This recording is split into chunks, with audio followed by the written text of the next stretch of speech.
Welcome, fellow Kiss fans. Welcome back to It's All For You Demons, celebrating the fun of being a Kiss fan. Today I was pondering what lies ahead in the pipeline for people like me and you who may have seen our last Kiss tour ever. What's left in the pipeline of Kiss fun? And thinking about this really took me back to the 90s, back to that time when the alternative scene had really come in and bands like Kiss were no longer mainstream. They were no longer the hot topic of music of the day. And us, as fans, were kind of left wondering what's next. It wasn't a bad time at all to be a Kiss fan. And actually, it was pretty fun because it felt very grassroots. It felt very fan club-like. Which actually brought me to the topic of today. How fun it was to discover an Easter egg in Kiss merchandise in 1994.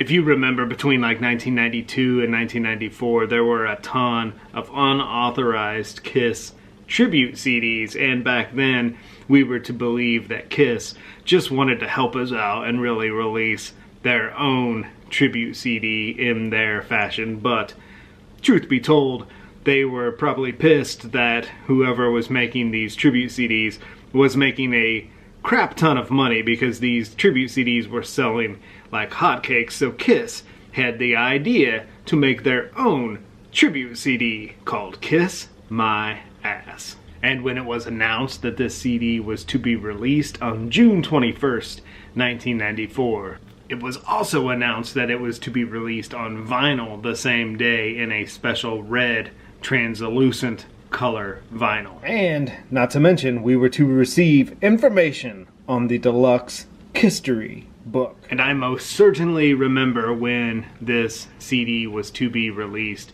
It was very exciting because we hadn't had a new Kiss CD since Alive 3, and this, even though it was a tribute CD, it still felt like a brand new Kiss album. I, at the time, was taking a summer biology college class. Nothing more fun on summer mornings when you're a young kid than to wake up every morning and go to a biology lecture at 8 o'clock in the morning. But on June 21st, I knew I was leaving that lecture at 11 o'clock, meeting my friends Dan and Brett, and we were going to Record Warehouse to pick up our Kiss My Ass CD and vinyl. And it was actually kind of a big deal because in 1994, this was before vinyl became cool again and was a big markup. It was pretty neat to actually have a Kiss record, vinyl record, released again. And to be honest, I do not like this record at all. I have not done a review of Kiss My Ass. It is in the pipeline for some time this year to review this album. I'm not a fan of this album, so I will avoid that topic for the time being. But the real fun occurred when my friend Dan, my friend Brett, and myself were sitting around my house diving in to this CD jewel box and found our Easter egg. Now you have to remember that June 1994 was pre-internet days. No chat rooms available, nowhere to get information other than magazines like Goldmine or any other rock publication. There was a lot of talk in magazines that the Ace Frehley makeup could not be used on the boy due to licensing, so they had to use a variation of the Bandit makeup from the early Paul Stanley design.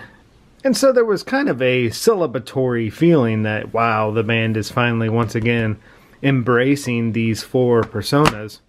What lies within the liner notes of this CD that will celebrate the entire phenomenon of Kiss? So Dan, Brett, myself not only sat in my room and dove in to the music of this CD, we also dove in to the packaging of the CD. And this is why, I'm an old man, but this is why actually purchasing music you can hold in your hand is more fun than downloading, because you get the accoutrements of rock and roll fun.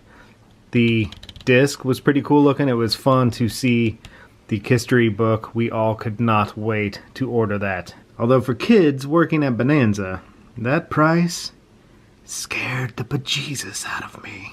But I ordered it, nonetheless. Back to Kiss My Ass.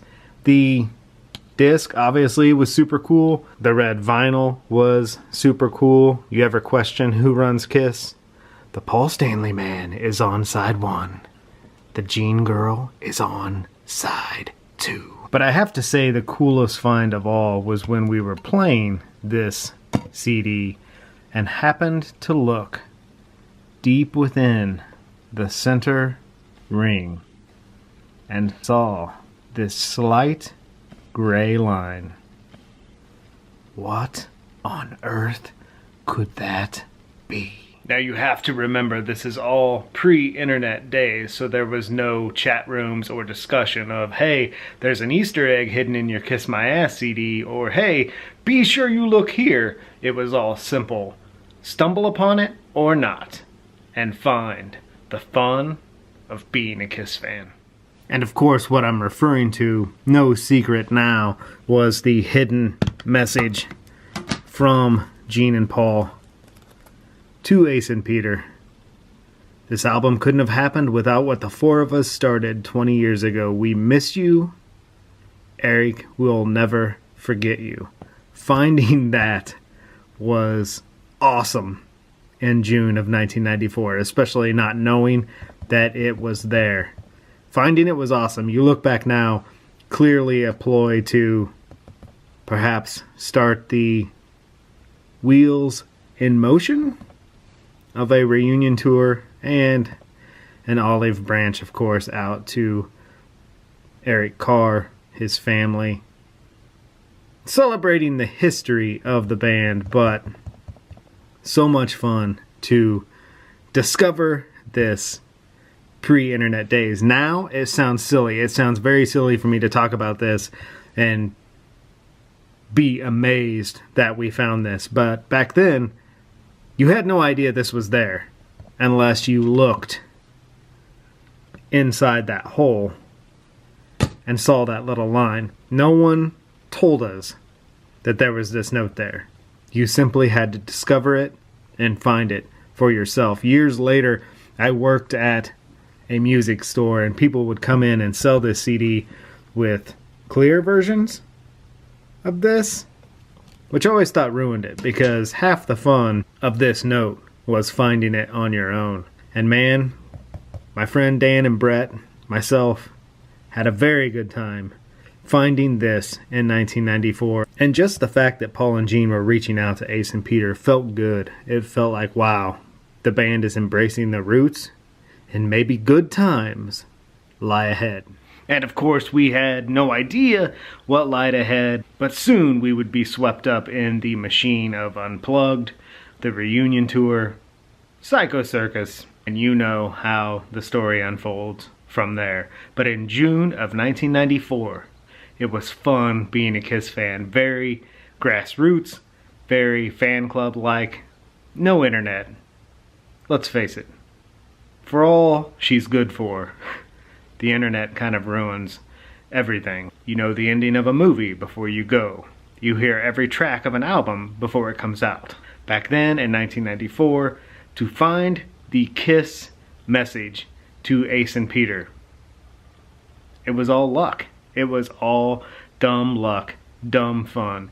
And we had a lot of fun in 1994.